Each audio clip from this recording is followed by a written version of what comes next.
Sadness is a universal human experience that touches everyone at some juncture in life. Research indicates that sadness tends to endure for a more extended period compared to various other emotions, primarily due to the increased time spent contemplating it.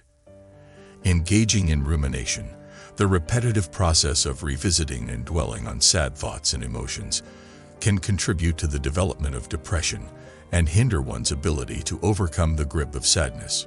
Buddhism, with its profound spiritual teachings, provides a timeless guide for those seeking to overcome sadness and find lasting inner peace. In this video, we delve into the core principles of Buddhism, unraveling its wisdom to inspire and motivate individuals to understand and triumph over the waves of sorrow. Lesson 1. Find what does make you happy. Buddhism teaches us that true happiness comes from within. The external world is transient and subject to change, making it an unreliable source of lasting joy. To overcome sadness, start by introspecting and identifying the aspects of your life that genuinely bring you happiness. This could be engaging in a hobby, spending time with loved ones, or pursuing a meaningful career. By understanding and focusing on these sources of joy, you begin the journey towards cultivating genuine and lasting happiness. When you discover what genuinely makes you happy, it's like stumbling upon a secret garden of authentic joy. Unlike temporary pleasures that fade quickly, the happiness derived from activities and aspects that align with your true self has a lasting and fulfilling quality. Happiness found within yourself brings a sense of inner fulfillment. It's not reliant on external circumstances, making it a sturdy and reliable source of contentment. This inner fulfillment becomes a guiding light, helping you navigate through the stormy waters of sadness. Knowing what makes you happy provides a solid foundation for emotional resilience. When faced with challenges, having a reservoir of internal joy allows you to bounce back more easily. It acts as a shield against the arrows of sorrow, helping you weather the storms of life with greater strength. Start by embarking on a journey of self-exploration. Reflect on the activities, experiences, and connections that bring a genuine smile to your face. It's like creating a roadmap to your own happiness. Take note of the positive aspects in your life. What activities leave you feeling fulfilled and uplifted? Identifying these positive elements helps in understanding the building blocks of your happiness. Once you've identified what makes you happy, prioritize these aspects in your life. Allocate time and energy to engage in activities and cultivate relationships that contribute to your well-being. By making happiness a priority, you actively work towards creating a joyful and meaningful life. Sometimes, our lives become cluttered with things that don't truly contribute to our happiness. Learn to let go of the unnecessary and focus on what truly matters. It's like clearing the path to your internal treasure trove, making it more accessible and vibrant. As you explore and prioritize your sources of happiness, be open to change. What brings you joy might evolve over time, and that's perfectly okay. Embracing change allows you to adapt and continue nurturing your internal wellspring of happiness. Alongside the pursuit of happiness, cultivate a sense of gratitude for the positive elements in your life. Gratitude magnifies the brightness of joy and acts as a powerful antidote to the shadows of sadness. Finding what makes you happy is like tending to the garden of your soul. It's a process of nurturing and cultivating the seeds of joy that reside within you. It invites you to embark on a journey of self-discovery, to uncover the unique sources of happiness that will serve as beacons of light, guiding you through the challenges and triumphs of life. Remember, the pursuit of happiness is not a destination. It's a continuous and beautiful journey towards a more fulfilling and joyous existence. Lesson 2. Reach out to your people, especially if you're feeling lonely. Loneliness can be a potent catalyst for sadness. Buddhism emphasizes the interconnectedness of all beings, highlighting the importance of relationships and community. When sadness engulfs you, reach out to your loved ones.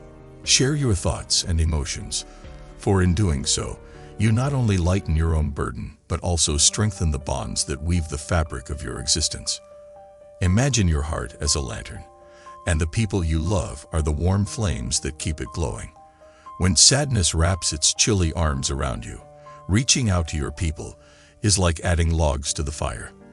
Let's explore why connecting with loved ones is so helpful in overcoming loneliness-induced sadness and how this heartwarming act works its magic.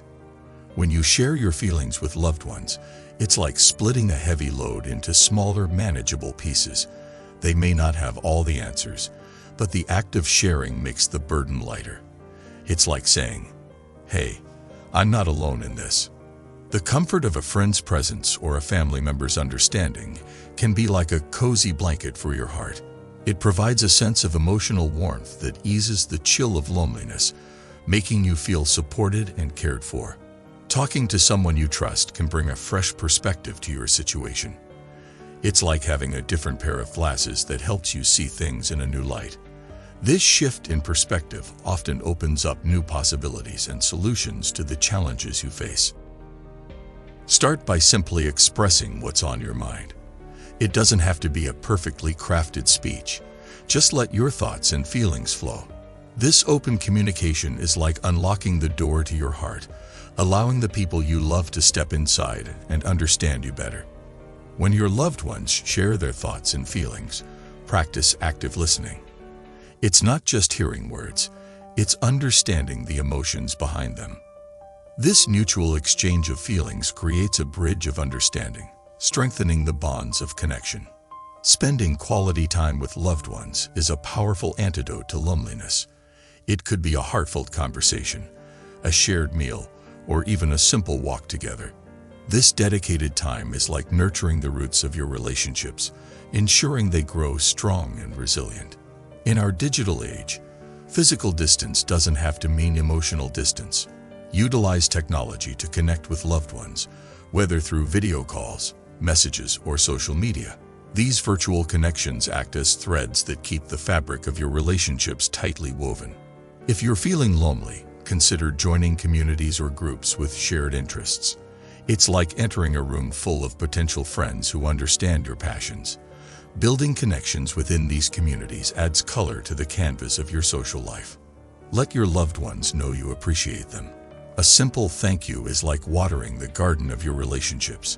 Expressing gratitude fosters a positive and loving environment, making your connections even more resilient. Reaching out to your people is like weaving a tapestry of connection that wraps around your heart. It's an acknowledgement that, in this vast world, there are individuals who care about you. It invites you to embrace the warmth of human connection, to share your joys and sorrows, and to recognize that the people you love are like stars in the night sky, guiding you through the darkness. Remember, you don't have to face loneliness alone. Your lantern burns brighter when joined by the warmth of others. Lesson 3. Reframe your thoughts to stop thinking about the past. The past has a way of casting a shadow on our present and future.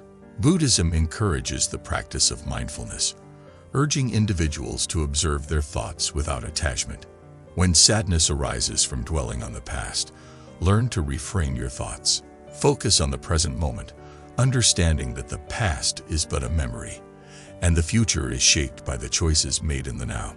Picture your thoughts as clouds drifting across the sky. Sometimes, these clouds can be stormy with memories from the past, casting shadows on your present. Reframing your thoughts is like becoming a gentle breeze, guiding those clouds away.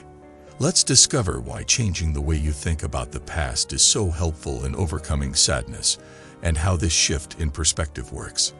Constantly dwelling on the past can feel like carrying a heavy backpack full of rocks. Reframing your thoughts is like taking out some of those rocks, making your mental load lighter. It allows you to walk through life with more ease and freedom. The more you focus on the past, the less room there is for joy in the present. Reframing your thoughts is like cleaning out a cluttered room, making space for positivity and happiness. It's an invitation for joy to step into the spotlight of your life. The ability to reframe your thoughts is like having a shield against the arrows of sadness. It doesn't mean ignoring or denying difficult experiences. Instead, it's about finding a way to look at them that helps you grow stronger. It's like turning obstacles into stepping stones. Start by becoming aware of your thoughts. It's like being a curious explorer of your own mind. Notice when thoughts from the past sneak in, and gently acknowledge them without judgment. When a negative thought about the past comes up, ask yourself if it's really true. It's like being a detective investigating a case. Sometimes, our minds create stories that aren't entirely accurate. Questioning these thoughts helps you see them for what they are. Even in challenging situations, there's often a silver lining, a positive aspect, or a lesson learned. It's like discovering a hidden gem in a rough patch. Reframing your thoughts involves focusing on these positive aspects, allowing them to shine brighter than the shadows of the past. The present moment is like a gift waiting to be unwrapped.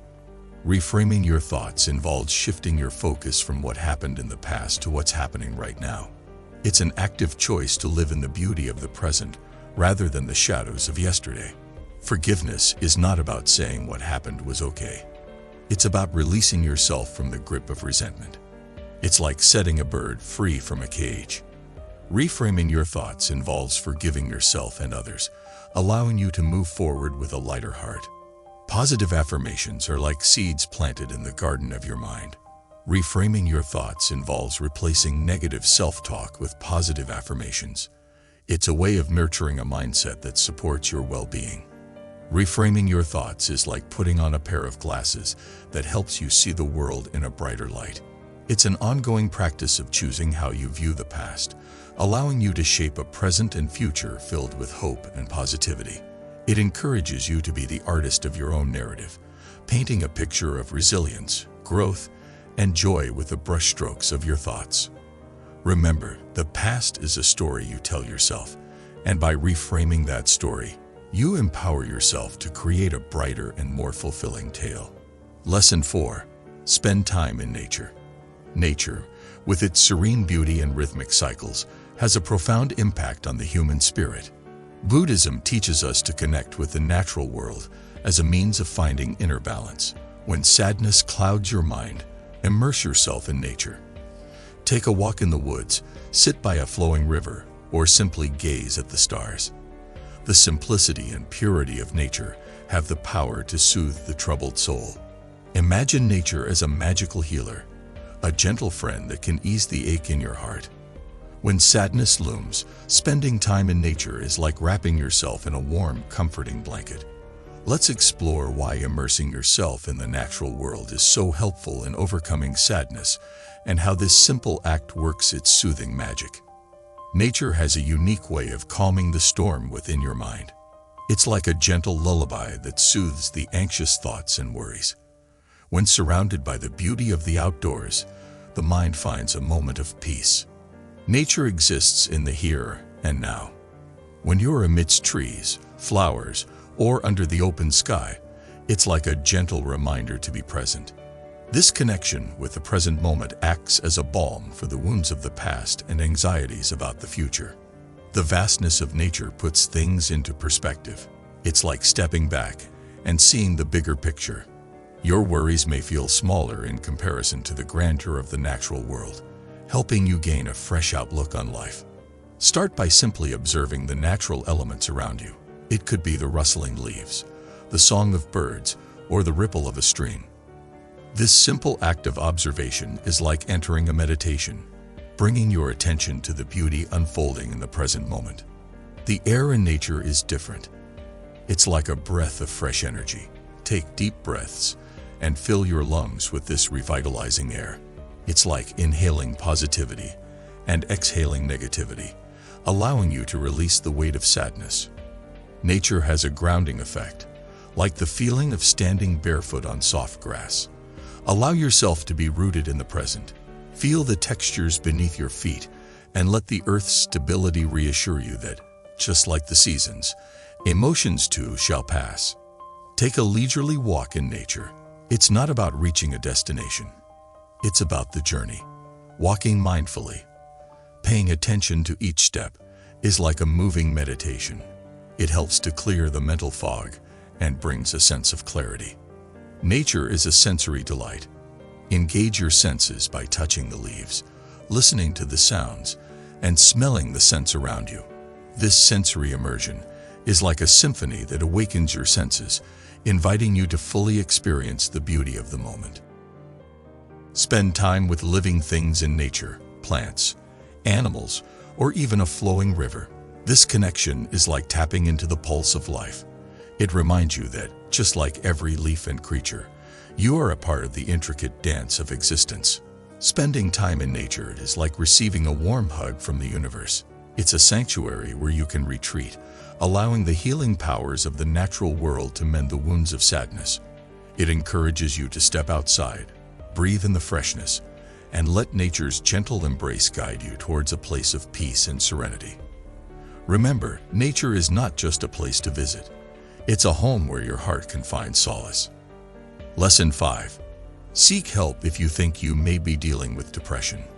In acknowledging the impermanence of life, Buddhism recognizes that suffering is a universal aspect of the human experience.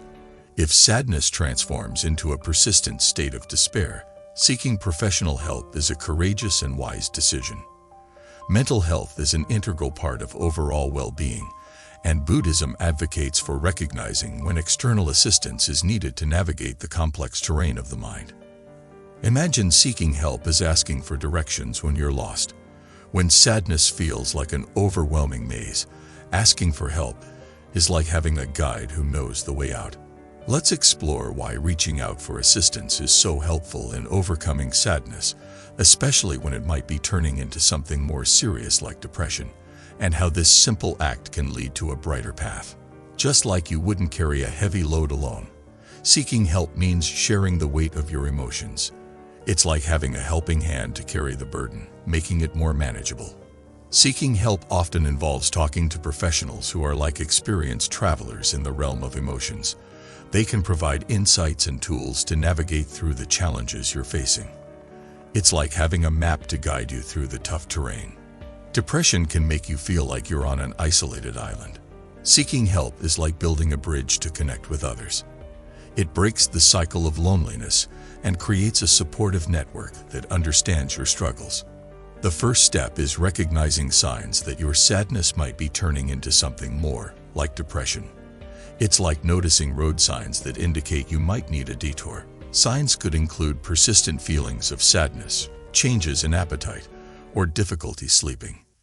Reach out to someone you trust, a friend, family member, or a confidant. It's like sharing your journey with a fellow traveler.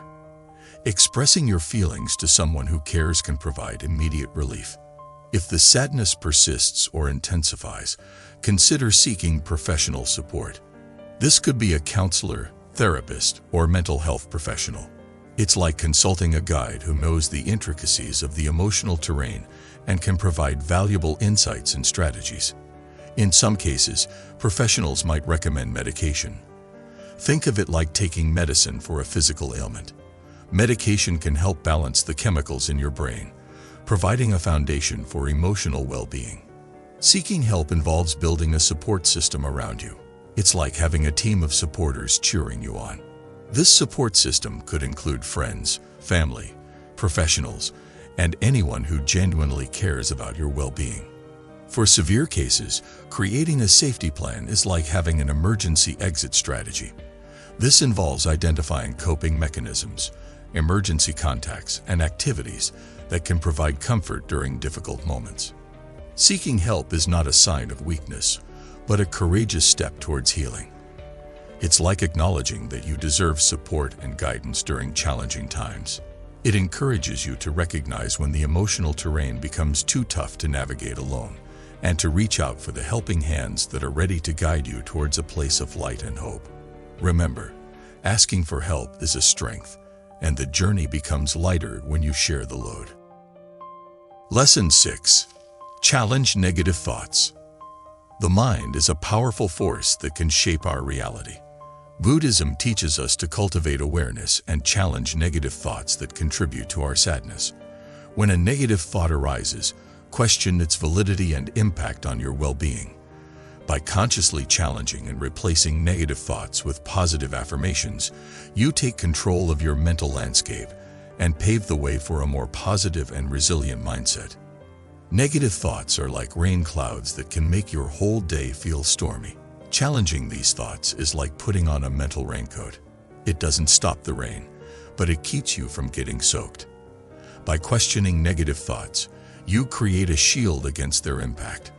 Imagine your mind as a garden, and negative thoughts are like weeds trying to take over. Challenging these thoughts is like pulling out those weeds. It makes room for the flowers of positivity to bloom. It's not about ignoring the weeds.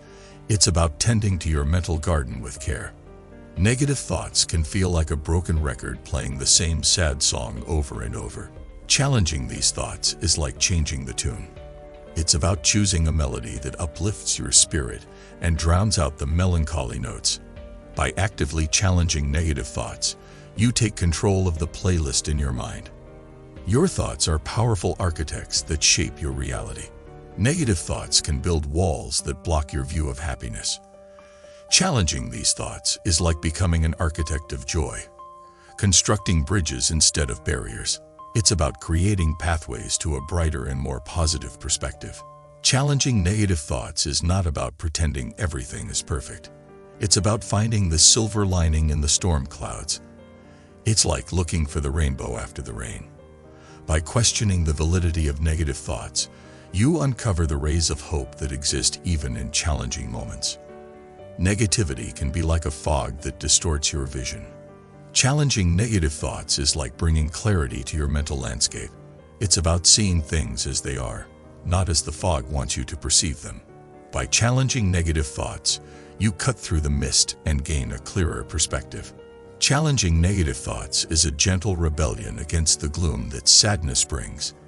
It's about reclaiming the power of your mind and steering it towards a more positive direction. It encourages you to be the captain of your mental ship, navigating through the stormy seas of negative thoughts with resilience and determination. Remember, you have the strength to challenge the clouds and let the sun shine in.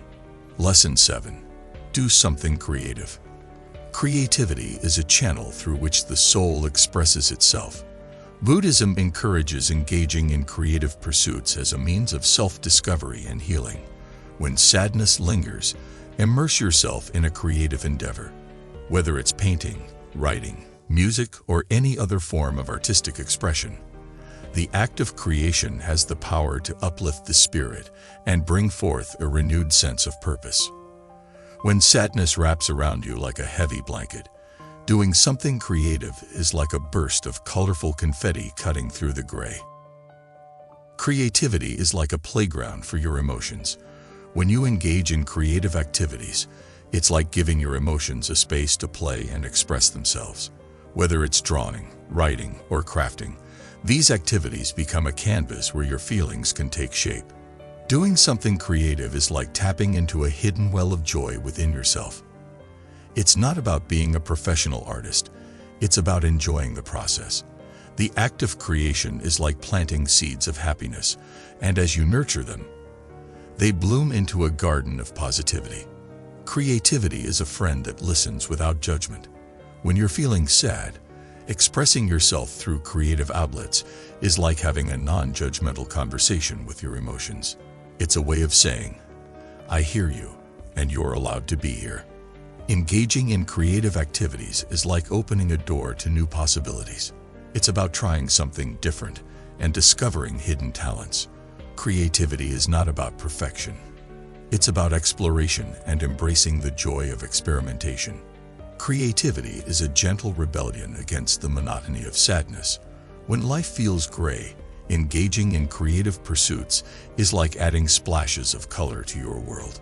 It's an invitation to dance with the vibrant hues of your imagination and break free from the chains of melancholy. The act of creation is like a therapy session for your soul. It allows you to release pent-up emotions, like squeezing a stress ball for your mind. Whether it's painting, writing, or making music, these creative endeavors become a therapeutic outlet for your feelings. Creativity is a bridge to mindfulness. When you're immersed in a creative task, it's like entering a state of flow. Your mind becomes focused on the present moment, and worries about the past or future take a backseat. It's a mindful journey into the realms of your own imagination. Doing something creative is like giving your soul a playground to frolic in. It's an invitation to dance with your emotions, to play with colors and shapes, and to explore the endless possibilities within yourself. It encourages you to pick up a pen, brush, or any creative tool that speaks to you. Remember, the act of creation is not about the end result. It's about the joy found in the process of bringing something new into existence. Let your creativity be a guiding light through the shadows of sadness, leading you towards a brighter and more colorful inner world. Lesson 8. Practice self-care. Self-care is a cornerstone of Buddhist philosophy, emphasizing the importance of nurturing oneself physically, mentally, and emotionally. To overcome sadness, prioritize self-care rituals. This includes adequate sleep, nourishing meals, exercise, and activities that bring you joy. By tending to your well-being, you create a foundation for resilience and emotional strength. When sadness knocks on your door, practicing self-care is like extending a warm invitation to your well-being. Self-care is like a gentle hug for your soul. It's about treating yourself with kindness, just like you would comfort a friend in need. When you're feeling down, practicing self-care is like saying, "I see you, and I'm here for you." Imagine your energy as a cup, and self-care is like filling it with positivity. When you engage in self-care activities, it's like adding drops of joy to your cup. These drops accumulate, gradually lifting the heaviness of sadness. Taking care of yourself is like being your own best friend. It's not about being selfish. It's about acknowledging your own needs and giving yourself the love you deserve. Practicing self-care is like building a strong foundation of self-love. Self-care is like hitting the pause button in the hustle of life. It's about taking a moment to breathe and check in with yourself. When sadness lingers, practicing self-care is like creating a sanctuary where you can retreat and recharge.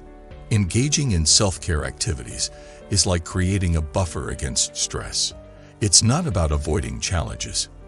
It's about fortifying yourself to face them with resilience. Self-care is like putting on armor for your emotional well-being. Self-care is a reminder that your needs matter. When you prioritize self-care, it's like telling yourself, you are important. It's an act of self-acknowledgement that contributes to a positive and nurturing relationship with yourself. Practicing self-care is like tending to the garden of your physical and mental well-being. It involves simple acts like getting enough sleep, eating nourishing meals, and taking breaks. These acts are like watering and nurturing the seeds of your overall health. Self-care is not a luxury. It's a necessity for your well-being. It encourages you to be kind to yourself, to listen to your needs, and to practice self-care as a way of replenishing your energy. Remember, you are worthy of the care you give to others, and by nurturing yourself, you create a foundation for resilience and joy in the face of sadness. Lesson 9. Try mindfulness. Mindfulness, a central practice in Buddhism, involves being fully present in the current moment. When sadness overwhelms you, turn to mindfulness as a tool for anchoring yourself in the present. Through practices such as meditation and conscious breathing, you cultivate a state of awareness that allows you to observe your emotions without being consumed by them. Mindfulness provides a path to inner peace and clarity. When the storms of sadness rage within, trying mindfulness is like finding a calm harbor amidst the turbulent waves. Mindfulness is like a gentle anchor for your thoughts. When sadness causes a whirlwind of emotions, practicing mindfulness is like dropping this anchor, grounding you in the present moment. It's about saying, I'm here, and this moment is where I can find peace. Imagine your mind as a busy highway, and mindfulness is like a traffic cop directing the flow. It's not about stopping the thoughts. It's about guiding them in an orderly manner. When sadness overwhelms, practicing mindfulness is like finding a calming rhythm in the chaos. Mindfulness is like a spotlight on the stage of your awareness. It's about paying attention to your thoughts and feelings without getting lost in them. When sadness takes center stage, practicing mindfulness is like dimming the spotlight on negativity and broadening the illumination to the whole stage of your consciousness. Trying mindfulness is like learning to dance with your breath. It's not about controlling the storm, but finding stillness within it. When sadness clouds your mind, Practicing mindfulness is like dancing in the rain, feeling each drop without getting soaked. Mindfulness is like a gentle breeze that clears away the fog of sadness. It's about observing your thoughts and emotions without judgment. When sadness creates a mental haze, practicing mindfulness is like inviting this breeze to blow away the mist, revealing the clarity beneath. Mindfulness is a friend that whispers, "Be here now," in your ear. When the past or future fuels your sadness, practicing mindfulness is like gently redirecting your focus to the present moment. It's about embracing the now as a sanctuary from the weight of yesterday and the uncertainty of tomorrow. Trying mindfulness is not about escaping from sadness. It's about changing your relationship with it. It encourages you to dip your toes into the waters of mindfulness, to start with simple practices like mindful breathing and awareness. Remember, mindfulness is a journey, not a destination. By weaving this practice into your life, you create a path that leads you from the storms of sadness to the tranquil shores of the present moment. Lesson 10. Practice gratitude.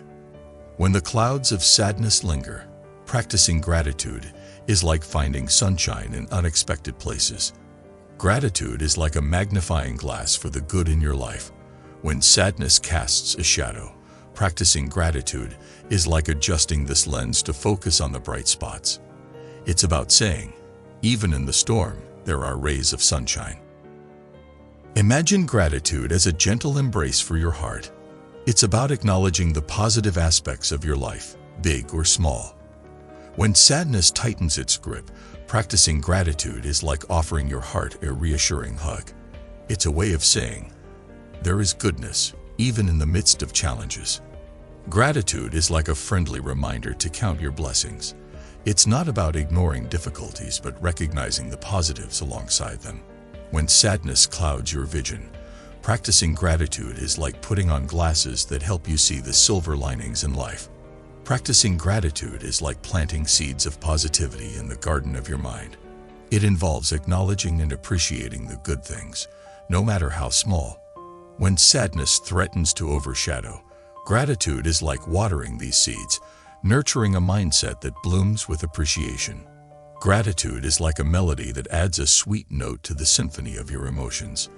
It's about recognizing the goodness around you and within you.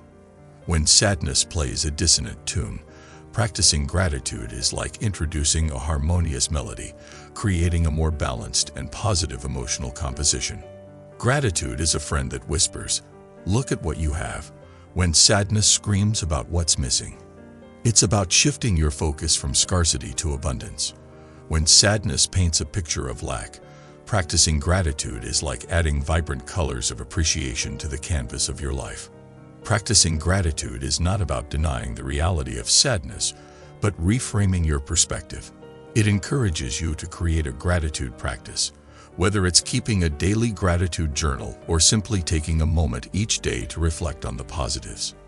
Remember, gratitude is a beacon of light that guides you through the darkness of sadness, helping you discover the treasures that exist even in challenging times.